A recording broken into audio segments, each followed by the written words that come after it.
Voilà, aimables téléspectateurs, nous recevons notre deuxième invité, M. Justin Bahati, qui est président national de la société civile. Donc, il va se présenter correctement parce que là, il semblerait qu'il ne représente pas seulement le Grand Kivu, mais plutôt, il est national. Bonjour et bienvenue.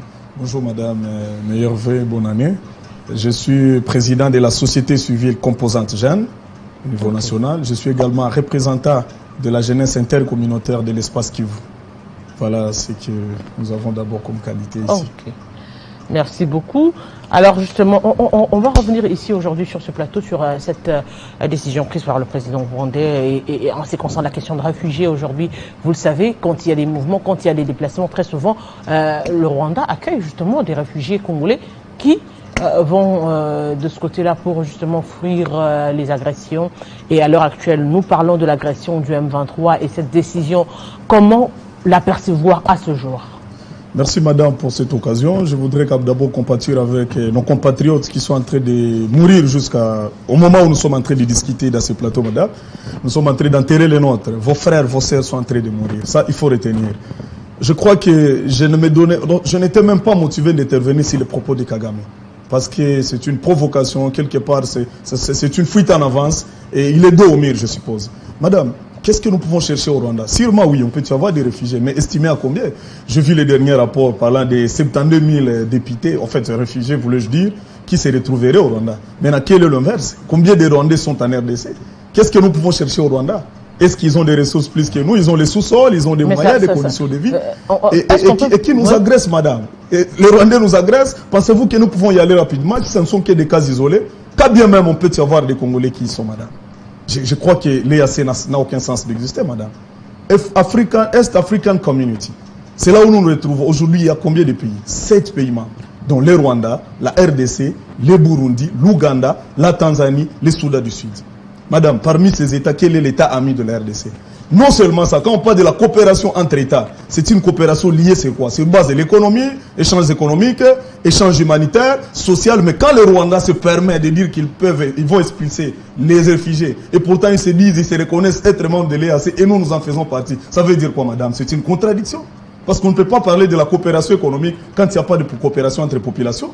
Quand vous chassez la population congolaise, autrement dit, nous ne sommes pas dans le même paquet. Et pourtant, on nous fait voir que nous sommes dans l'État des États de l'Afrique de l'Est. Il dit, il ne va pas chasser, il dit, il ne va plus accepter les réfugiés. Mais c'est presque la même chose. Ça veut dire que quand les gens, non, ça veut dire que s'il y a des gens à l'intérieur, ça c'est autre chose. Mais ça veut dire que les gens ne vont plus entrer au Rwanda. Est-ce que ça ne reste pas justement, je dirais, une guerre verbale à laquelle il faudrait que la RDC puisse réagir? La guerre était déjà ouverte, madame. Combien de fois elle sera ouverte? Les déclarations de Kagame sont nombreuses. Peut-être c'est l'unique que vous avez. Il en a autant parlé. Il se moque de la RDC dans toutes ses sorties médiatiques. C'est la énième déclaration. Nous ne sommes pas surpris. Mais ce que je vais poser comme question, quelle est la situation de ces Congolais qui y sont à cette ère? C'est une insécurité totale, madame. Quand on interdit le mouvement d'entrée de vos frères, vous qui y êtes, qu'est-ce qu'on va faire de vous? Tout est possible. Aujourd'hui ou demain, on peut s'attendre que les populations congolaises qui seront là sont mortes. Mais qu'est-ce que nous sommes en train de faire jusque-là? Et c'est pourquoi je reviens sur la responsabilité de l'Est African Community, qui n'a pas aujourd'hui jusque-là de rôle. Parce que c'est un État qui est censé fédérer des intérêts entre États et des échanges des échanges économiques, des échanges de population, des échanges, c'est ce qu'on appelle l'intégration régionale. Mais nous ne vivons pas ça. Ce ne sont que des menaces. Quand déjà les Nations Unies n'arrivent pas à réagir vis-à-vis du Rwanda, qu'attendez-vous de l'EAC? Madame, si Kagame ne nous faisait pas la guerre, est-ce qu'on aurait des réfugiés au Rwanda? Parce que c'est ça, c'est la racine principale de parce que vous parlez de l'EAC, au moment où déjà les Nations Unies n'arrivent à ne rien faire. Madame, c'est parce que tout simplement nous sommes au voisinage. Je ne vois pas un Congolais digne de son sang aller prendre refuge au Rwanda. C'est parce que seulement les gens ne savent pas où aller. La population de l'Est est coincée en frontière entre le Rwanda sur le lac Kivu, sur Gisenyi et dans des provinces non récit Kivu. Les gens n'ont pas de choix. Mais si les gens étaient en frontière entre d'autres États, je ne vois pas un Congolais aller dans cet État. Parce que nous avons une historique des agressions de ce pays. Madame, je vais vous rappeler une seule chose. Moi, je me suis retrouvé au Rwanda, au volcan de 2002. Je connais les conséquences, comment on était accueillis. On nous donnait la bouillie. À l'intérieur, on mettait des choux. Comme si, quel traitement pour une population qui fuit les volcans? Nous avons une mémoire qui n'est pas courte. Aujourd'hui, Kagame se permet de parler devant des chaînes médiatiques du monde, aucune sanction. La sanction devait d'abord commencer par l'Union africaine, où nous parlons que nous sommes tous membres, avant de descendre même à la communauté des États de l'Afrique centrale. Pourquoi nous voulons monter sur les Nations Unies? Les Nations Unies, c'est le sommet. Et nous savons très bien qu'ils sont déparés de ces États parce qu'ils y gagnent quelque chose. Je ne veux pas dire ce que j'ai déjà dit et ce que tout le monde connaît. Les Nations Unies savent ce qui se passe. Parce qu'ils auraient déjà fait des embargos contre ce Rwanda. Ils auraient déjà accompagné l'RDC comme ils le font pour l'Ukraine. Et aujourd'hui, on se replie dans cette situation. Nous nous battons contre beaucoup de gens, contre plusieurs personnes. Et Kagame monte au créneau, il parle sans être inquiété et il sait qu'il ne sera pas inquiété. Mais puisque nous savons que nous battons contre plusieurs, quelles sont les dispositions à prendre de l'intérieur, justement? Ça revient directement à l'échec même de l'État que nous avons, madame. Vous allez m'excuser. La première mission d'un État ou d'un pouvoir, c'est d'assurer l'intégrité territoriale. Aussi longtemps que vous n'êtes pas en mesure d'assurer l'intégrité territoriale, vous n'avez aucun rôle d'être appelé chef d'État, vous n'avez aucun rôle d'être appelé gouvernement, vous n'avez même pas les kilos de dire que vous représentez le peuple. Mais chez nous, les gens croisent les bras, les députés sont en vacances parlementaires, d'autres dans des piscines, comme vous les suivez sur des images, il n'y a pas de problème. D'autres à Rio de Janeiro, tout le monde peut voyager là où il veut, et ils vont revenir et se permettre de dire qu'ils représentent le peuple. Quel peuple ils représentent? À ce stade, tous les signaux seront rouges. Dans un État, aller agresser même. Regardez l'Ukraine, madame, ce n'est pas toute l'Ukraine qui est menacée, mais c'est tous les journaux qui en parlent. Mais chez nous, il n'y a pas de problème. On peut danser Ndombolo, les députés peuvent faire ce qu'ils veulent. Au lieu d'être en session extraordinaire pour examiner cette question même de l'EAC, de M23 et des propos du Rwanda. Nous prenons ça à la légère, mais je crois que quand les Rwandais parlent, ils savent ce qu'ils préparent. Autre chose, madame, vous savez que tous les États membres de l'EAC sont 80% nélotiques. Il y a une solidarité des nélotiques. Même le Kenya, aujourd'hui on nous amène nos brigades kenyanes. Le président actuel du Kenya est nélotique. Le président de l'Ouganda, c'est nélotique. Le président rwandais, c'est nélotique. Nous savons la solidarité des nélotiques qui s'appelle des minoritaires. À vous entendre, justement. Et nous n'attendons rien de cette force, moins encore de cet espace. Justement, on sent que on ne peut pas compter sur les Nations Unies, sur l'Union africaine, sur l'UESC. On se dit aujourd'hui, on devra compter sur qui? Parce que vous parlez même le gouvernement, on ne peut pas compter sur le gouvernement. C'est trop dit. Je ne dis pas qu'on ne peut pas compter sur le gouvernement. Je dis que le résultat de ce gouvernement ne nous rassure plus, madame. Nous sommes en train de vivre le même scénario. Nous sommes en train d'aller signer des accords dont nous ignorons les tenants et les aboutissants. Est-ce que vous savez que nous avions Nairobi 1, accord Nairobi 2, 3 et consorts? Est-ce qu'il y a même un seul Congolais qui en connaît les contenus? Ou même nos députés? Il y a un député qui peut venir à ce plateau et me dire non, voilà les dispositions de ces accords. Mais on appelle la population d'accompagner les institutions, on nous appelle d'accompagner le FARDC, c'est très bien. Mais quels sont les accords? Qu'est-ce que nous sommes convenus? Est-ce que nous avons une dette de Rwandais? Qu'on nous le dise aux médias. Quel est le secret? Qui ne sait pas se faire connaître au public? C'est réellement parce que c'est une agression déjà nationale, madame. C'est déjà le vu des gens qui sont mis en danger. Qu'est-ce qui se cache derrière les accords? Les gens qui nous ont représentés là-bas, est-ce qu'ils peuvent faire une émission sur la RTNC, ou ici, ou passer au stade du martyr, ou intégrer, appeler même les acteurs de la société civile et leur dire, voilà ce que nous sommes attendus, assumer, on va assumer. Même qu'on ne comprend plus rien. C'est comme si on est en train de dorloter le Rwanda. C'est comme si nous avions une grande dette de M23. Il faut les pousser à la poêle comme on est en train de le faire, comme les AC disent, non, s'il vous plaît, quittez ici, allez là-bas, madame, c'est une honte. Moi, je crois que mon pays est dans la honte. Et si les gens ne savent pas le dire, ils sont pas patriotes. Mais ils ne sont pas patriotes. C'est une honte du siècle que nous sommes en train de vivre. Négocier avec un rebelle en utilisant d'autres forces régionales. Donc tous les États, tous les 7 pays ne sont pas en mesure de faire sortir le M23. Qu'est-ce que ça veut dire par là, madame? Le M23 sont des extraterrestres. Qu'est-ce qu'ils ont de spécial? C'est ça la question qu'on devait se poser et l'examiner dans la profondeur. Ce que Kagame est en train de dire, ce ne sont que des résultantes de ce qu'il voit comme faiblesse.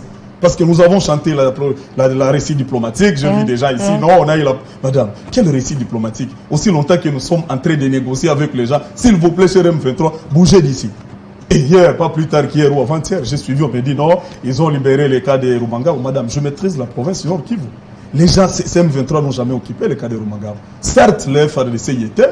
Ils se sont déplacés, mais l'M23 était toujours aux environs. Ils n'ont jamais occupé ces cas. Mais comment ils vont sortir les cas qu'ils n'ont jamais occupés? Ou les centres de formation qu'ils n'ont jamais occupés? Donc vous estimez que c'est une communication justement... Madame, c'est fallacieux, c'est les mascarades. On est en train de nous vendre le vent. On est en train de tromper les gens. Ces gens sont en train de se réorganiser. C'est ça leur stratégie. Quand on reste dans la distraction de ce que nos amis fanatiques ou Djalé sont en train d'appeler victoire diplomatique, ces ennemis sont en train de se réorganiser plus. Ils sont là.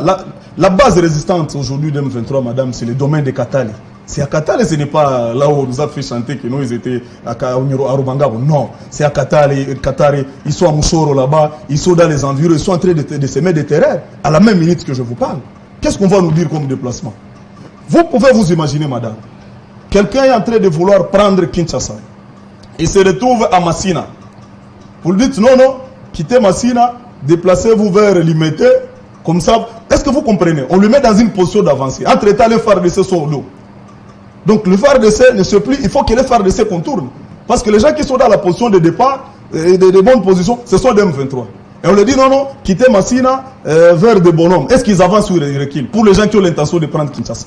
Comment on peut tromper peut-être les gens qui sont à Kin, qui ne maîtrisent pas la région? C'est une distraction que nous sommes en train d'assister. On les déplace de l'endroit A vers l'endroit B. C'est comme le jeu des dames, madame. On peut vous céder un pion, mais on vous en prend 10.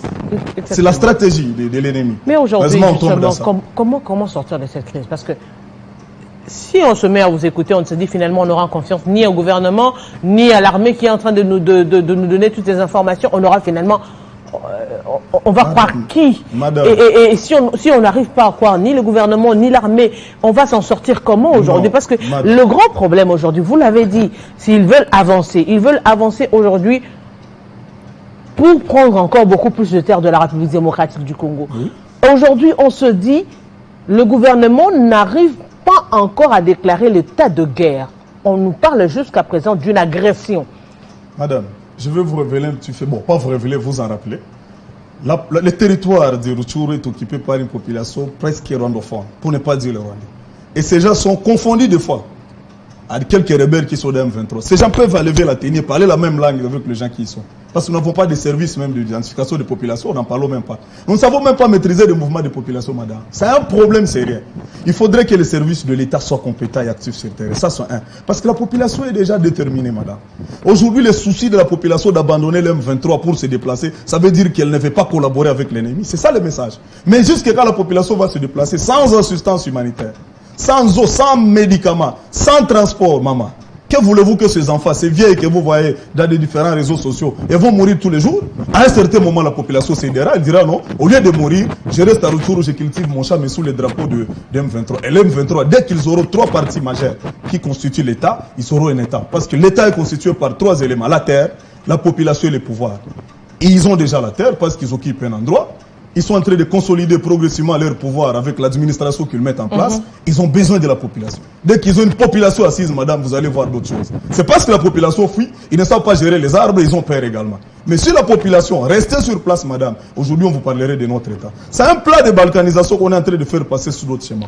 Est-ce que madame, avant d'arriver au message, parce que vous avez passé beaucoup de temps en train de parler des individus de Katakombe, ils ne sont pas de la République. Ça ne regarde que Télé 50. Je suis en train de... Là, c'est clair. Ça ne regarde que Télé 50 et le programme de Télé 50. Exactement. Je voudrais tout simplement dire ceci, madame, par rapport à l'approche que vous avez soulevée de la population dans la région. Est-ce que vous savez que l'M23 sont en train de s'organiser jusqu'aujourd'hui? Ça, d'abord, il faut retenir. Et un autre élément qu'il faudrait préciser à la population congolaise. La zone où les EAC qui sont arrivés sur la zone n'avaient pas la mission d'empêcher au FARDC de gérer l'entité. Parce que le FARDC reste les forces armées de la République. Toute entité qui s'appelle entité congolaise doit être gérée par les forces armées de la République démocratique du Congo. Malheureusement, c'est une collaboration, une courtoisie entre l'EAC et ses alliés de M23. Je m'excuse de le dire, aussi longtemps que nous les voyons avec des images à sourire, nous sentons qu'il n'y a aucune résistance de leur part, ce ne sont que des collaborations. Pas de tir entre ces deux forces. Qu'est-ce que nous pouvons espérer, madame? Et quand vous me demandez de donner une approche de proposition, c'est clair. L'approche est claire. Nous devons bien équiper nos FARDC. Nous devons bien mettre en place des institutions efficaces pour faire face à l'ennemi. Et s'il y a des zones régionales dans lesquelles nous ne sentons pas notre poids, l'implication d'autres États, nous nous en détachons. Il ne faudrait pas que nous restions dans la dynamique de l'EAC aussi longtemps que les populations sont en train de mourir. C'est la problématique que nous avons à ce stade. Comment on va aller aux élections, madame? Vous avez évoqué un sujet électoral en passant. Est-ce qu'aujourd'hui, vous savez que la population de Nord Kivu, Sud Kivu, la zone Est est la première force électorale? Parce que Kinshasa n'est pas une zone. Si vous mélangez Kinshasa et Congo central, et je ne sais pas, Bandundu, c'est aussi une zone. Mais elle n'est pas la première zone en dehors de la zone Est. Le premier électorat de la République démocratique du Congo est dans la zone Est, mais en insécurité. Comment ces gens iront aux élections si seulement nous ne remettons pas cette approche sécuritaire? Et qui surveillera les élections là-bas? Parce que l'opération d'enrôlement sera bientôt lancée ici le 16, si j'ai bonne mémoire. Je me pose la question que j'ai même posée à quelques autorités. Quels seront les services qui vont sécuriser les élections? Quand les gens vont s'enrôler, cette police que nous voyons devant nos sites de vote, est-ce qu'il y sera? Nous allons voir un militaire kenyan, et moi je suis congolais, je viens dans mon devoir le plus souverain, le plus légitime, le plus secret. Et entre-temps, je vois un militaire étranger, c'est lui qui me sécurise. Madame, qu'est-ce que vous pouvez conclure des résultats de ces élections? Quelle crédibilité, quel patriotisme, quel nationalisme à la population. Alors, comment vous vous sentez quand les autorités persistent et signent à dire qu'il y aura élection en République démocratique du Congo? Pensez-vous que ce sera sans cette partie? Effectivement, les élections, c'est une contrainte. Ce n'est pas un cadeau qu'ils nous donnent. Ils vont signer, ils vont persister quoi. Les dispositions constitutionnelles prouvent que quand un mandat prend fin, il faut qu'il y ait un autre. Justement, par rapport à l'état actuel de l'Est. Si, l'organisation a un contour. Le contour sécuritaire, le contour des organisations de gestion des élections, la population, l'approche sécuritaire est encore complexe. Et moi, je pense que l'État congolais met souvent la charrue devant le bœuf. Est-ce qu'on n'avait pas de temps pour résoudre cette question? On en avait. Et je suis en train de me dire, est-ce que ce n'est pas une façon d'expliquer encore? Parce qu'apparemment, il y a une stratégie. Vraiment, vous sentez que la partie Est a une force électorale et qu'il faut que ça soit insécurisé pour que ça ne puisse pas en fait, renfler l'Assemblée nationale. Apparemment, qu'est-ce qu'on peut dire? Je ne peux pas répondre à cette question, mais moi, je crois que les élections auront lieu parce que c'est une contrainte constitutionnelle. Et ne peuvent pas ne pas avoir lieu parce que c'est une obligation. Mais la sécurité aussi doit avoir lieu parce qu'elle est aussi une contrainte. L'État congolais ne doit pas se détacher de ses charges. L'État ne pleure pas, l'État s'assume. Si les institutions de la République n'ont pas réussi à nous garantir la sécurité, les élections n'ont pas réussi à nous donner même le minimum de social, quel sera le bilan des cotations, madame? Vous êtes aussi congolaise, en dehors d'être de la presse. Si vous pouvez prendre votre cahier, vous mettez l'actif et le passif pour nos dirigeants. Est-ce que vous aurez même un équilibre? Est-ce que vous aurez... C'est la pyramide, je peux appeler ça même l'entonnoir. Du côté bilan positif, c'est l'entonnoir. Du côté négatif, c'est grand. Bref, ce qu'il faut dire, c'est parce que vous nous l'aviez demandé, c'est que la population congolaise qui est dans les environs doit s'assumer. Parce que nous n'avons plus de père, nous n'avons plus de mère. S'assumer, c'est-à-dire? S'assumer, c'est-à-dire garder le sang-froid, ne pas céder à toute manipulation et collaborer avec les institutions que nous avons, principalement des FARDC, parce que nous n'avons que ça comme armée. Nous n'allons pas en créer une autre dans une semaine. Qu'ils collaborent avec les forces armées de la RDC et qu'ils continuent à résister contre les manœuvres de l'ennemi. Toutes ces déclarations de Kagame sont des provocations. Mais c'est aussi une mise en insécurité de la population qui est au Rwanda. Aujourd'hui, madame, savez-vous qu'il y a un rapport, c'est le rapport bien sûr qui se font publier chaque fois, où il y a 72 000 réfugiés congolais rwandais. Le même rapport nous parle de 245 000 réfugiés rwandais en RDC. Restons sur cette base des rapports entre guillemets des onisiers, qui reste aussi à vérifier. C'est 3 fois ou 4 fois. Et si nous on se mettait à bloquer ou à déverser même leurs frères dans leur pays, qu'est-ce que ça serait? Et aujourd'hui, la coopération économique entre les 3 frontières, quels sont les pays, quel est le pays qui nourrit l'autre? Mais si ça ne les empêche pas, pourquoi ça nous empêcherait, nous? Non, le problème c'est lequel, madame? C'est l'insécurité. En fait, la communication, dans la guerre, il y a l'approche communicationnelle. Kagame est en train de jouer aussi la communication. Il veut quelque part se victimiser, il veut se mettre en position de force, et ça montre qu'il est le patron de l'EAC. Parce que si c'est seulement si l'EAC contrôlait Kagame, il n'éteindrait pas ses propos au moment où on est en train d'accalmer les esprits. Parce que l'esprit de l'EAC, de cette force, c'était de mettre des solutions, de remettre tout le monde à ses droits, de remettre au Rwanda, de demander au Rwanda de retirer ses troupes en RDC. C'était ça le programme de l'EAC. Mais aujourd'hui que l'EAC est en pleine œuvre, les tout-puissants, les patrons, les maîtres qui dirigent l'EAC, ils montrent au créneau pour dire aucun Congolais ne peut plus entrer. Ça veut dire tout simplement qu'il n'y a pas de collaboration entre le Rwanda et la RDC. On ne peut jamais espérer, peut-être 10 siècles après, que nous on collabore avec ces États. Aussi longtemps que Kagame dirige ce pays.